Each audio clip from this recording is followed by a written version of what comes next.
گودار و شوپینرین مهیجا داکوم بهتر لسر سردانا نونراتی هریما کردستان یا انجمن نشتمانی کردی لسوریه جبو دزگاه خیرخوازی بارزانی راوستن جویناوان لگل موسی احمد بریوبری دزگاه نها نواف رشید سروک نونراتی هریما کردستان یا انجمن نشتمانی کردی لسوریه لاستودیو رباز نیوز مهوان امنه تو بخیر هاتی ماموستا نواف از گلک سپاسیا رادیو رباز دکم و هروها جی قناتا ارکی جبو شوپاندنا واش بو وان سردانا و بارکشیا واش بو وان سپاسیا ما مستنواف دسبیک دا ام خوازم تبحثا هرگولین سردانا وبکی وکو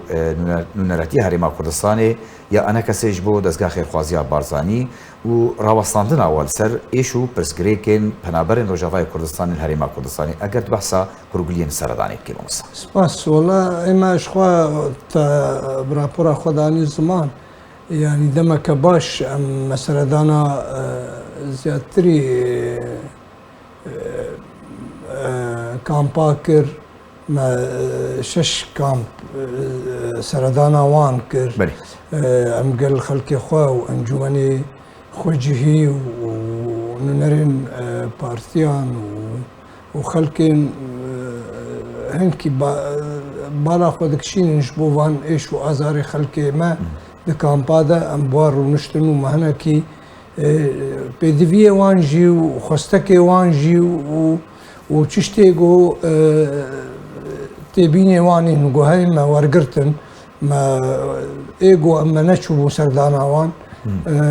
اجبر وقت نمابو مهنكي دريا تلفونا دريا قفتو قوي دالو كي ما باركر وما كنت اكثر يا تلفون باركر ومجوان جيت تبيني وانجي ورقرتن اجبرقو انها هناك ببيجن والله هناك ناتنا راستا مثلا دو ميزه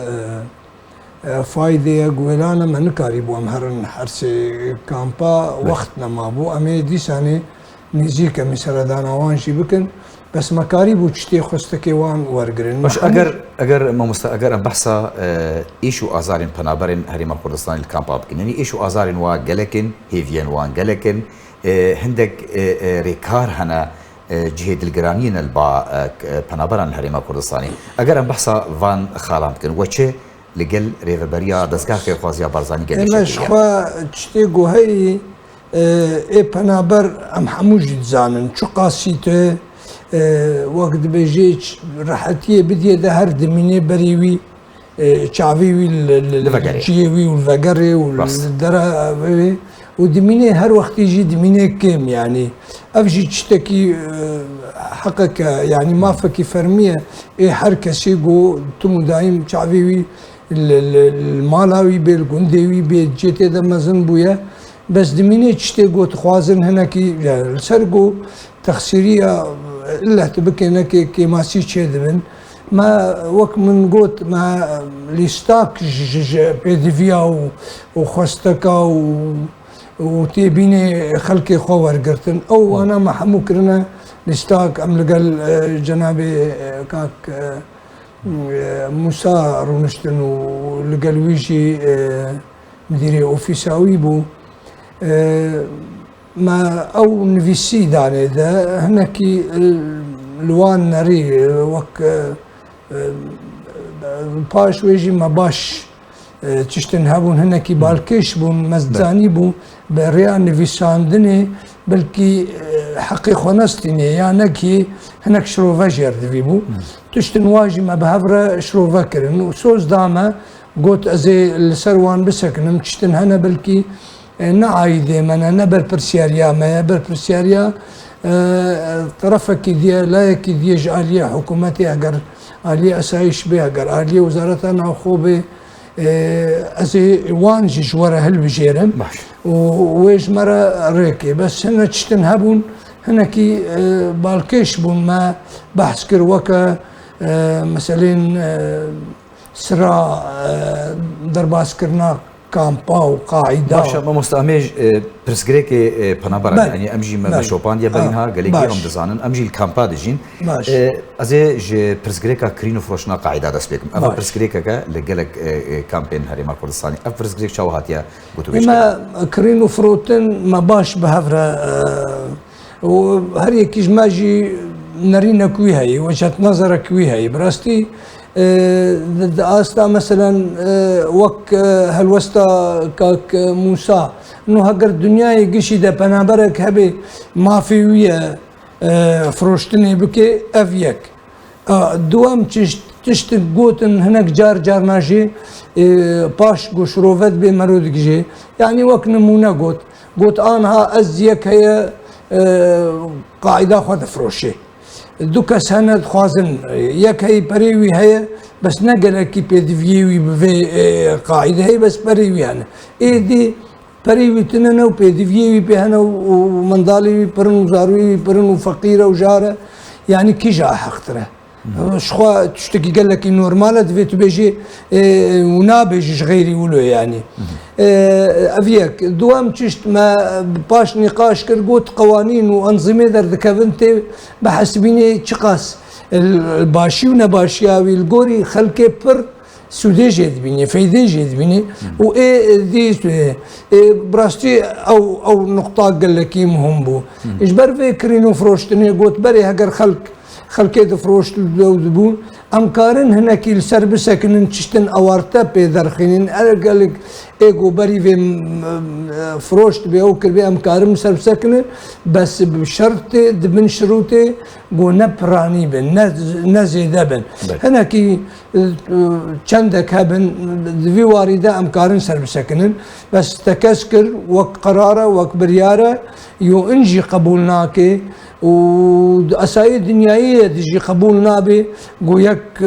هري مثلا دركفي ايش درفه يا بزيفري ولاتي اخوه في قاعده بفروشي بهتر حقي في ملتي وفي خلقي وايغوتي ديوانجي ديوانجي نخلكن بيانينا نخلكي غريبا خلقي من انديس انا خلقي في كامبينا اوجي بنابر وخلقي كردي سورينن يعني خزمي وانن مرفي وانن اهلي وانن ومتزانن جي ام كرد الكودري بن الا درفرك يم دقين هفدو يعني قلت قاعده وقت جي كيتي ستاندن رادستي خير خوازيه دبي نايدان جيكي بياني رج نفسها في خلقي رتي فروشتن نقطه بو هناكي باش نقاش كرن وهيفياما او خلقي مجي هناكي وخب فينا هنكي قريب قالك بنابر غازن دانكن درباري بريارن كو لكامبين بنابر يعني فرق جوازيك بنابر هر كامباكي وكامباكي دي ام بيجن وكونو منا كامبا قوشتبا كامبا غوروغوس كامبا دار شكران كامبا دوميز كامبندن فرق جوازيك ها ام بين مثلا سر وكونو منا سر درباسكرنا اوتومبيلان بونافا كامبي يعني قالك خلقين كامبا قوشتبا دا خواستن اوتومبيل خو درباسكن نافا كامبيل دبي دغه خدين لي افريار افا چانسالات خواستن وكو بريار ما هاتي جيب جي كرن هر وها قالك بريار دين هنا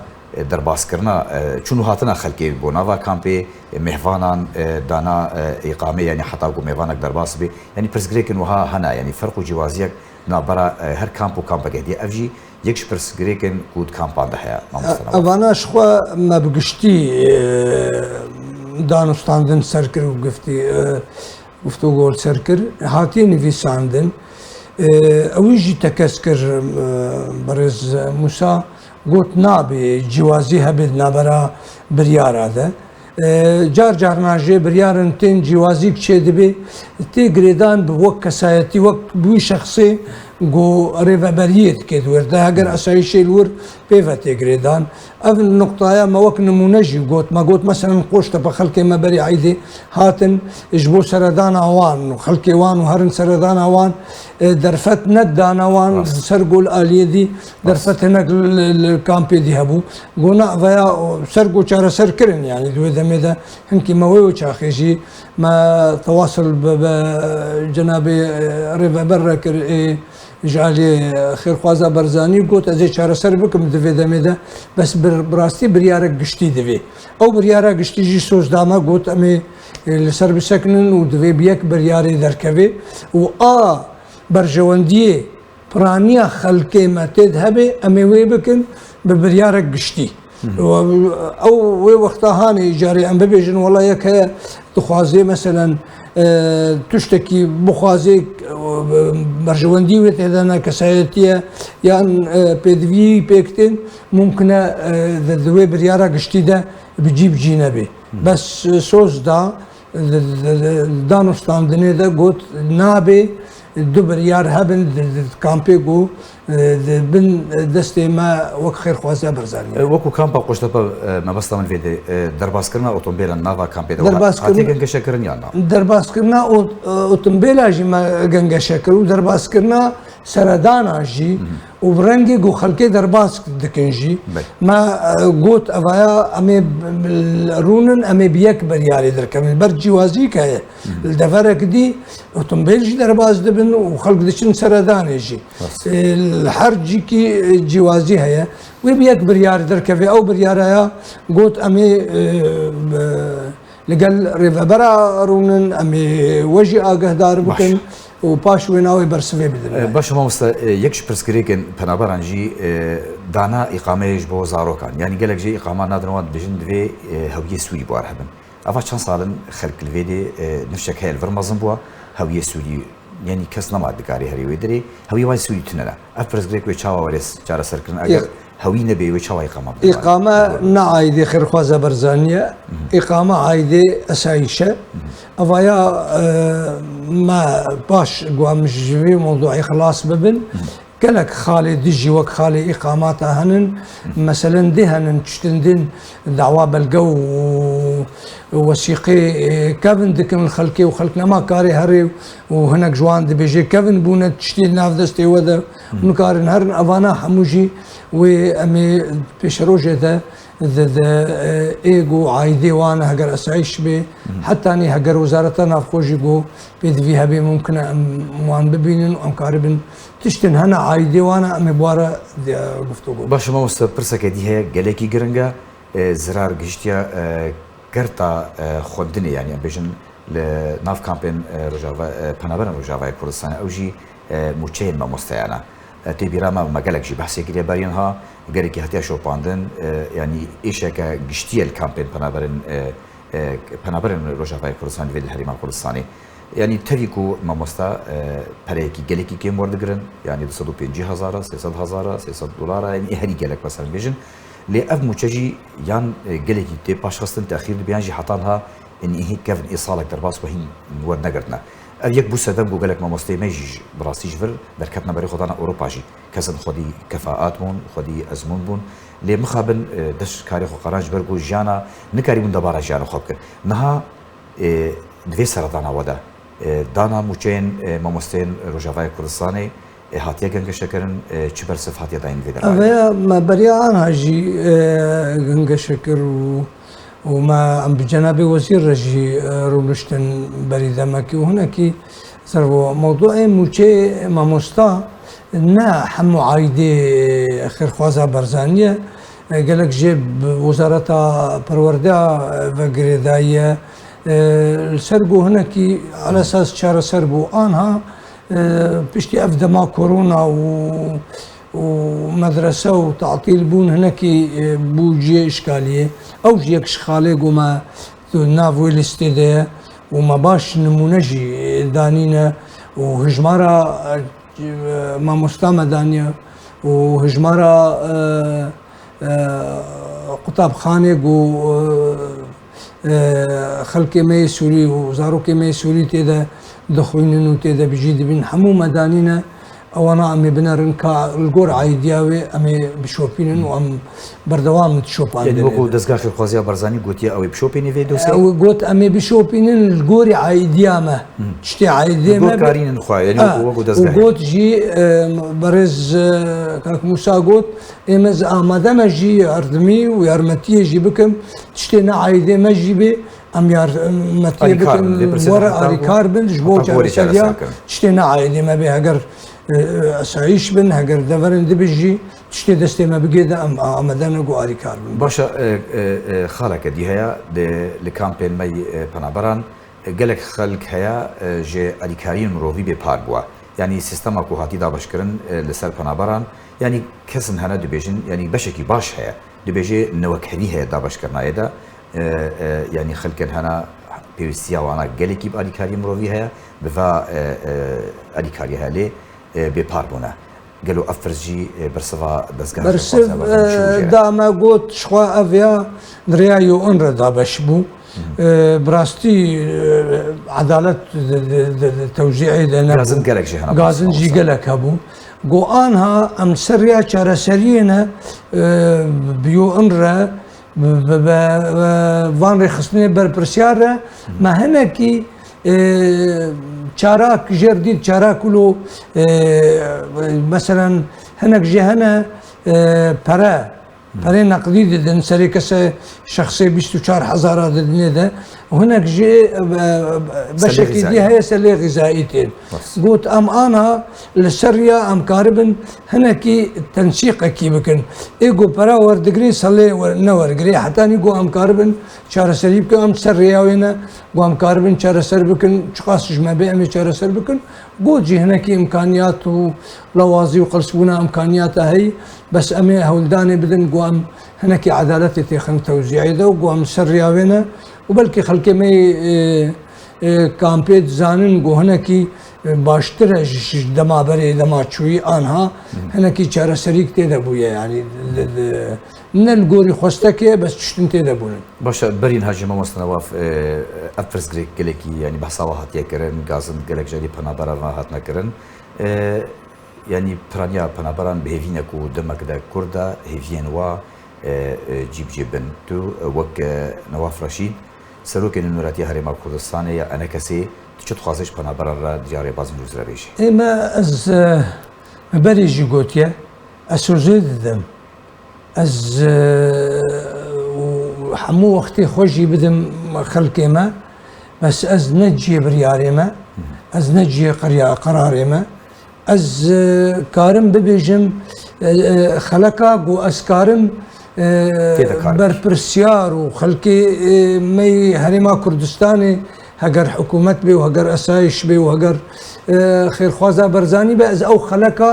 وان و پەنابەرا بگینم هەفتوو ئەز و ئەنجومەنامەی خۆجێری نوێنەراتی هەرێما کوردستانی ئێمە ئەمێ ئامادە بن و ئەمێ هەر دەریخینن و ئەمێ ئێش و ئازاری خەڵکی خوا بگینن بەس